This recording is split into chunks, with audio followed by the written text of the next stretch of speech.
Sous la blondeur d'Alexandra Vandernoot, Annabelle Cardone est la nouvelle méchante d'ici tout commence.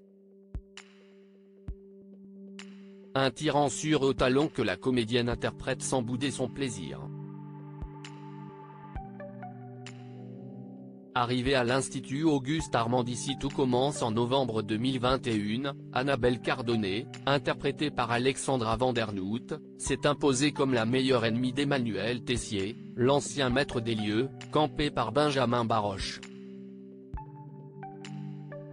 Depuis qu'elle a eu sa peau en s'installant dans son bureau, ses méthodes et son autorité inflexible font gronder le vent de la révolte dans les couloirs du château. Cela présage-t-il d'un coup d'état imminent? Son interprète, qui s'est glissée dans les costumes de nouvelle directrice avec autant de jubilation que de force de persuasion, est aussi sa meilleure avocate. L'insatiable exigence qui dévore son personnage, quel qu'en soit le prix, causera-t-elle sa perte? La parole est à la défense.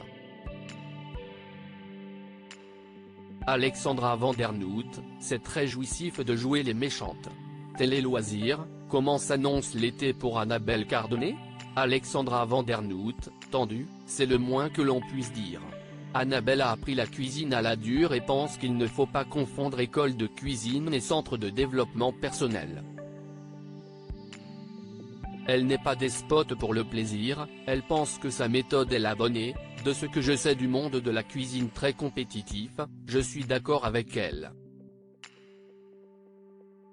Moi qui ai appris le théâtre en Belgique avec des méthodes très rudes, si je devais l'enseigner, je reproduirais le même schéma.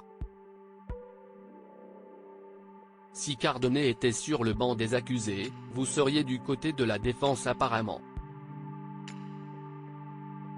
Je l'aime beaucoup. C'est une femme très intelligente, narquoise, très intéressante à explorer. C'est très jouissif de jouer les méchantes. Quand je rentre chez moi le soir, je suis calme, apaisé.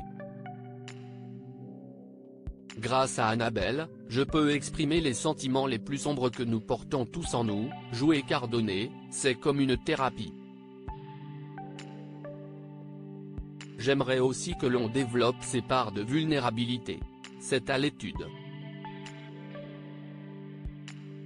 Vous avez commencé votre carrière il y a plus de 25 ans. Votre plaisir de jouer a-t-il évolué avec les années? Il est le même. J'ai toujours su que je voulais faire ce métier, et le plus longtemps possible.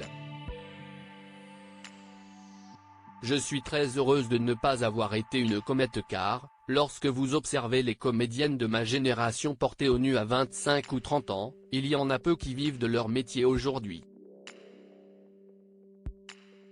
Ma mère, Duska Sifnio, était danseuse étoile et a dû arrêter net sa carrière à 45 ans suite à une blessure. En la voyant si déprimée, je me suis dit que, tant que je m'amuserais, que j'aurais 2 bras, 2 jambes et une voix, je continuerai à travailler.